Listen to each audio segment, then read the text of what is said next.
Welcome to MOOC course on Introduction to Proteogenomics. Today we have a hands-on session by Dr. David Fenio. In this session, he will talk to you about some basic informations like how to open a file in R, how to transpose your data and how to run a command. A background knowledge in R will help you to understand these things much quickly. Next, he will also discuss about how we can generate different kinds of plot and correlation study using R. Finally, he will discuss about binary classification model and how to plot a binarized copy number. So, let us welcome Dr. David Fenio for today's hands-on session.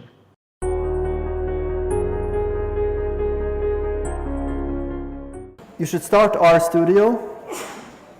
Everyone should have that installed from previously. Then you need to do two things. One is to import the data. And if you can look at the PowerPoint yourself, I'll show it quickly here, but but you should have the PowerPoint also so you can look at it, how you import the data. It's the .txt file, that's the data. And the only thing that's important to do when you open the data file is that you should change the name and call it X, just so that it's short. And you should click yes here on the heading. So then it will take the sample names as the column headings. And you should select use the first column as the row name. So these are the gene names. So the data is a small data set. So it's the 77 breast cancer samples from CPTech that you've seen already before.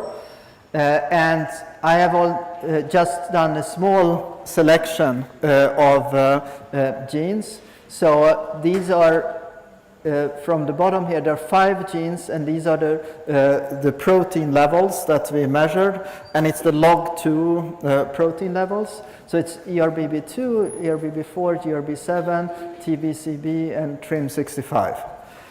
So those are the 5 protein measurements, and then they have a value for each sample here. And then the other thing we have is copy number. So we have copy number only for ERBB2, and we also I have binarized the copy number, so divided it into low and high. So that's all the data, and then you just click on import. But if you don't, for example, if you don't change the name to X, it's going to be complicated then later for you. That's what you should see if after you import it. You should see X here. There should be 77 columns and 7 rows, and this is showing a small part of it. Now the next step is to open the code, which is the .r file. And then when you open the code, you will see this. And we're going to go through that. And oh yeah, so there's one more thing that's important is if you select a few lines and then click on here. I think I've seen some people have it different ways. It says run maybe, but that will then execute the line that you have marked. And you can mark several lines. So now, can anyone explain what this first line means? With applying a function called t to x. So x, we can look at x, where is it? Here. It looks like this. So what's going to happen when we apply t, the function t? Yes. So everyone knows what transpose is. You guys have transposed it already. and I will do it now. So like that. Now it appeared here. So we can look at it, and it now has the gene names as columns and samples as rows. Then what we want to do is we're going to try to predict copy number. We're going to try to predict that the samples that have a high copy number. So we have this column now in the transposed one, and we're going to say that any copy when the copy number is smaller than 2, then it's low, and when it's larger than 2, it's high. And this is now the log version of it. So we can run these two and see that we get in the high, we have 16. So if you remember my slides from the presentation, there were a few dots, and it turns out that there were 16 that had high ERBB2 copy number, but most of them, 61, are low. So now let's try our first plot. So you should definitely look here that there are 16 that have high copy number. You should get that, and 61 that have low. So this taking a subset is very useful, and that's something you will need very often. So what this notation means is that we take xt, but we're only interested in the ones where the ERBB2 copy number is less than 2. And those we assign to a new variable that's called low. So let's look at the high, because it's a little bit smaller. So the high one now, we should only have 16 samples here, which probably we have. So it's this now is a subset, is a view of the overall table that has 77 samples, but where we've selected only the 16 that are high copy number. So now we're just going to plot, we defined gene 1 as ERBB4. We just picked one out of the 5 proteomics tracks. And we're going to plot on the x-axis, we're going to plot ERBB4, and on the y-axis we're going to plot the copy number. And that plot is going to appear here. So now we see that we have x-axis is ERBB4, and the copy number is for ERBB2 on the y-axis. And we see that we know that there are 16 in our high group, which are these here that have a higher copy number. So we have those two. Now we can do one more thing here, is to color these in red. So let me run it, and then I'll explain it. So now all the ones we are considering high are shown in red. So what we did is we first plotted everything in the black here in the plot command, but then we overlaid in red, but just for the ones that are in the 16 in this high group. So we have now separated them. You can search for maybe R points, and then you will get some, and then it will show you that that's what I did yesterday, that to define the color, you write COL, short for color, equal to red, and the red has to be in quotations. There are lots of other things you can do. You can change the shape of these, you can have them filled. All that you can look up on the internet how to do. Okay, so now we plotted copy number here, but we're really only interested if the copy number is low or high. So there is one other column. So here we plot ERBB2.CNV, that column. But we have another one that's was ERBB2.CNV.binary. So now we're going to plot that. So it's the same plot, but we're changing from the actual copy number to either 0 if the copy number is low or 1 if it's high. So then we run this, and now the y-axis will either be 0 or 1. And all the red ones will be up here that have high copy, they will have 1, and the other ones will be 0. So you remember in my lecture I showed some slides where we had exactly these kinds of plots. And then what we want to do is to find a threshold here that where we have most of the red points above the threshold and most of the black points below the threshold.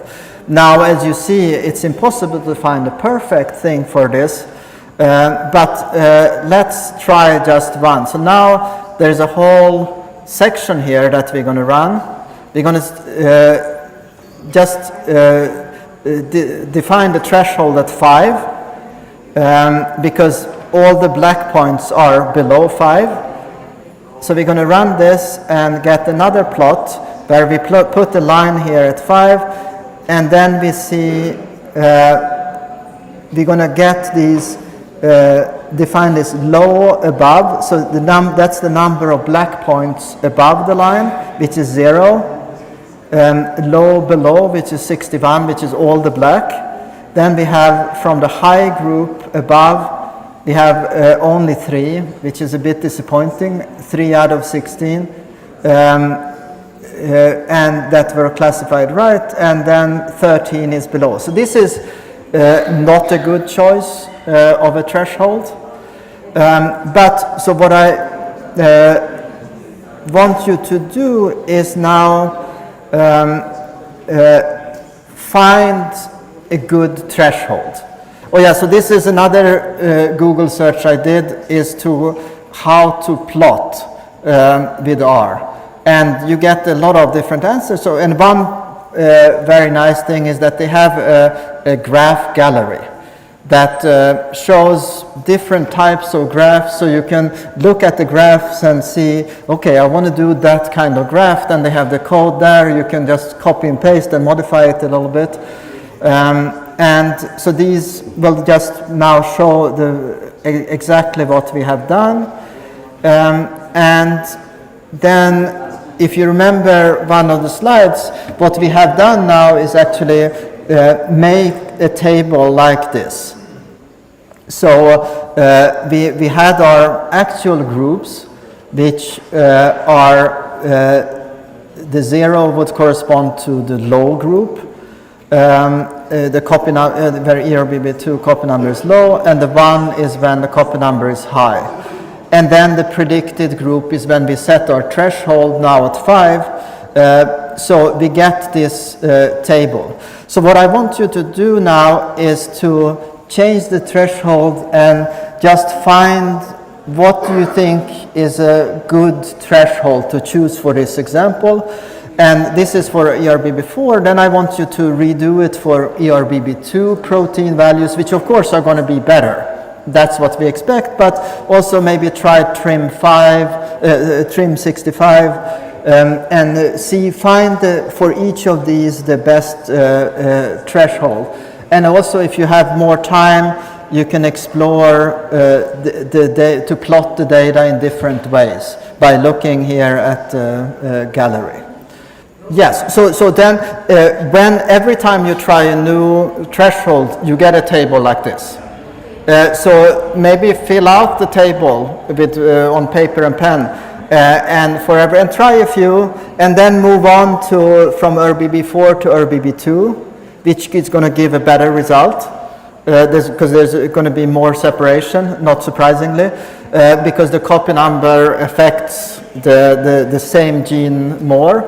But as we saw, it's before I showed that ORB4 doesn't have a copy number change, but it's still affected by the copy number change in an indirect way.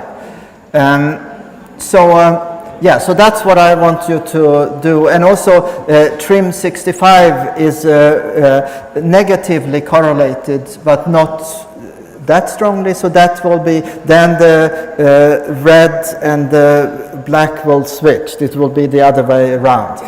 Yeah, so that's just explore and think about, definitely think about what does it mean that the threshold is optimal. So what we want to get the values of these 4 values for every threshold. And we've calculated these for the copy number high, the ones that are above the threshold, for the copy number high, the ones that are below the threshold. So can anyone tell me where, so there are 3 that are above the threshold, these 3 here, of the copy number high, 3 of the red points. So where does that 3 go in the confusion matrix? Which we have 4 different positions. Where would we put the number 3 here? Yes, true positives. So we put the 3 here, and then we have the copy number high below, which are the 13. And what are those? Yes, false negatives. So we put 3 in true positives and 13 in false negatives. And then we have the copy number low, which then are the other 2. So we have the low above, which are 0. Where does that end up? True negative, yes. No, sorry, false positive. Sorry, yes. So those are the false. So we don't have any false positives. And then the 61, the low below are the 61 true negatives. And always with this, we want as many as possible on the diagonal and as few as possible off the diagonal. Let's say that we have an additional test that we do for all the positive one that's rather quick and easy. Then we don't worry so much about false positives. Then maybe we can allow more false positive, but we're worried about the false negative. So it's not always, but taking the sum is definitely one option. So the other example is, let's say the consequence of having a false positive is that a PhD student will spend 5 years investigating this protein. And then we, of course, want to have very few false positives. So it always depends on the situation. So we had the copy number high that are above the threshold. That's our true positives. And then we have the copy number high that are below the threshold. Those are the false negatives. Then we have the copy number low above. Those are the false positives. So in this case, with this initial threshold, we had no false positives. And then the copy number low that are below are the true negatives. You should try to find is to minimize the sum of the false positives and the false negatives. That, I think, for this case, we could call as the optimal case. But remember that that's not a general statement. It will vary from case to case. So what you have done now is actually optimized a very simple machine learning algorithm. it's probably the simplest machine learning algorithm one can imagine, but it's still an algorithm where we separate, try to predict what's positive and negative. And what I want you to, people talk a lot about machine learning, and there's a lot of hype, but there's no magic to it. This is it. I mean, this is really, if you understand this, the rest is just tricks to do it better. So when you're calculating the threshold, optimal threshold, now based on that table, if you take the precision value and you want to get the most precise values, can that be used as the point for calculating optimal threshold? Yeah. That's if you want to do that, definitely. Yeah. So I think this will kind of show the power of R. Definitely. So what David or I are going to show you now will kind of show you the power of R. So David went through how you can manually fill out that confusion matrix of the table. But the power of programming languages like R comes with the fact that you can fill that table out with a single line of code. And so now if you have to optimize this, you have to do the table, let's say 10 times. If you do it by hand, it's going to take you an hour. Or maybe you're faster, but it's going to take you a long time. But you can very quickly do it with 10 lines of code. And if you learn this thing called a for loop, you can do it with 2 lines of code. And it will automatically go through everything. If you want to calculate precision, or you want to calculate accuracy, or sensitivity, specificity, there are formulas based on that table. And R will automatically do those for you. There are functions that will calculate all those things. And you can do pretty much everything, and you can even plot all the values as your threshold changes, and then see where the maximum or minimum occurs. So that's the power of programming. So I think David and I were basically introducing you to what it can do, but it provides power that goes way beyond what Excel or people can do. And like David said, it's all what we could do by hand, but if you do it by code, it's much faster. One thing. The more important thing is, the next time 2 weeks later you are trying to figure out what exactly you did, it will be there in code. If you did it in Excel, whatever you say is what you did before. So reproducibility in terms of remembering what you did and showing others what you did, and in a publication making it available to others is made much easier if you can code. I think that's where the power of programming comes. So I'll just show you how to create that table automatically, and then I'll let you and Google deal with the rest. To do this, to do the table, you need to have 2 vectors. One that gives you the high and low based on copy number, and the other that gives you the high and low based on this threshold that you have chosen. And so when you have these 2 vectors, you can call a function that will create that table for you. So the first vector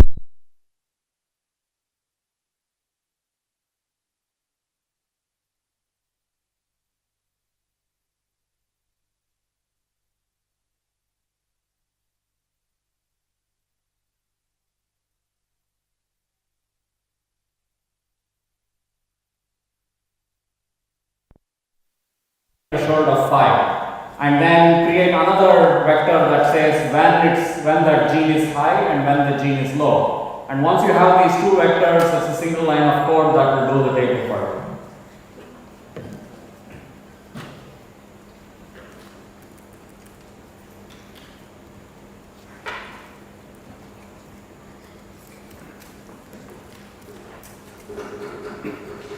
So basically what you need to do is you have to say high is 1. So you just pick that and just copy it over.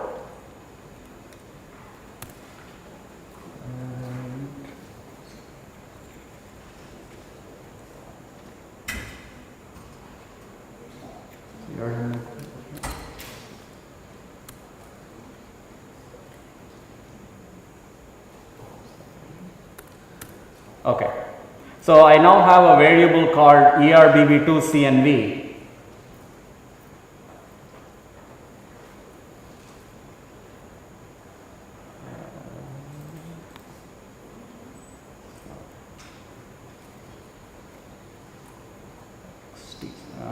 I want to mark things that are more than 2 as 1, and so this statement is saying there is this matrix called xt, and I am picking the ERBB2 CNV column, and if that column is greater than or equal to 2, then the Boolean value is true. In other words, whenever that is true for any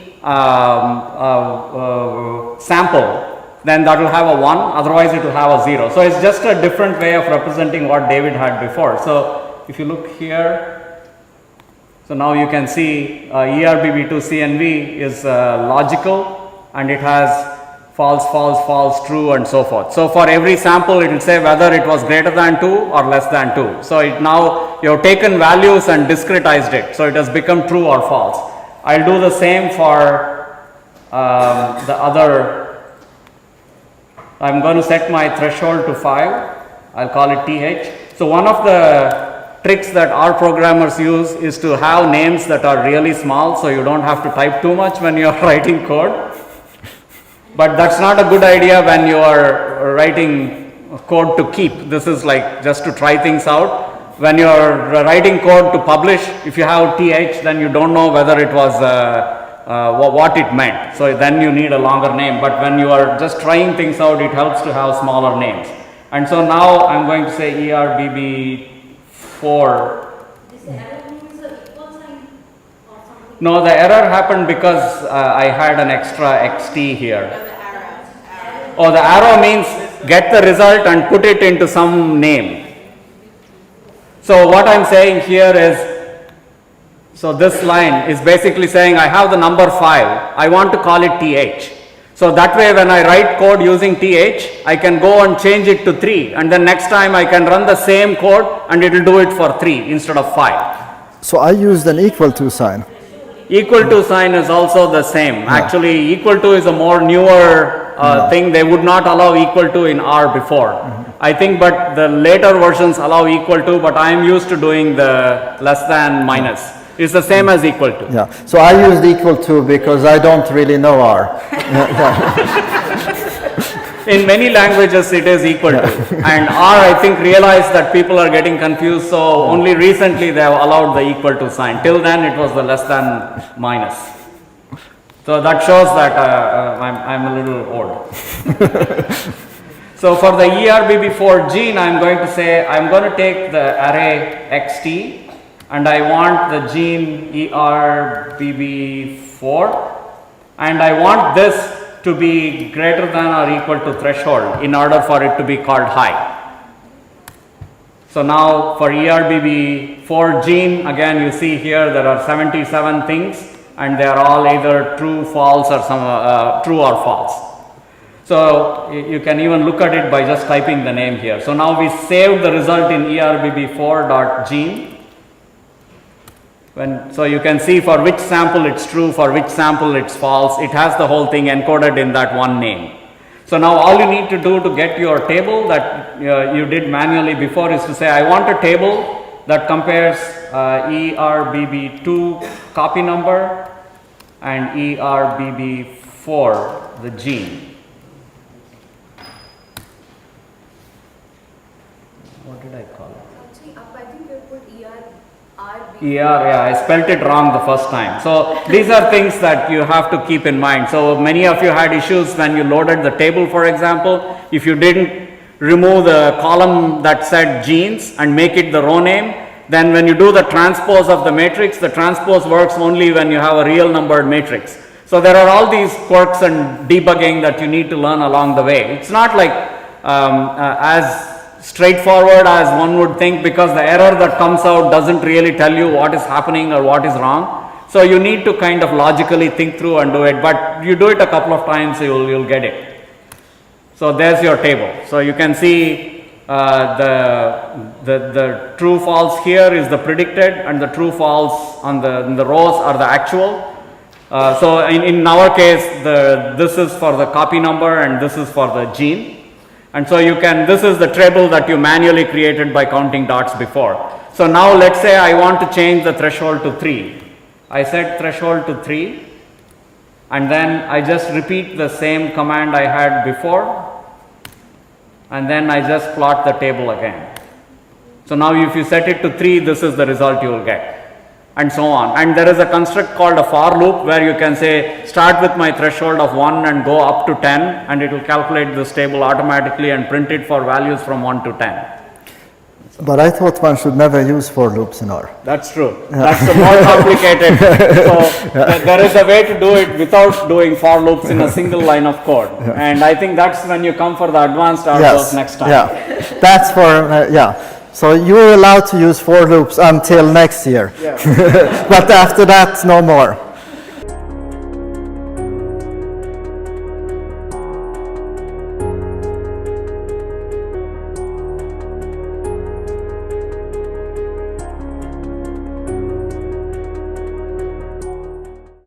I hope the session was informative for you all, where you learned some basics of R followed by the prediction analysis.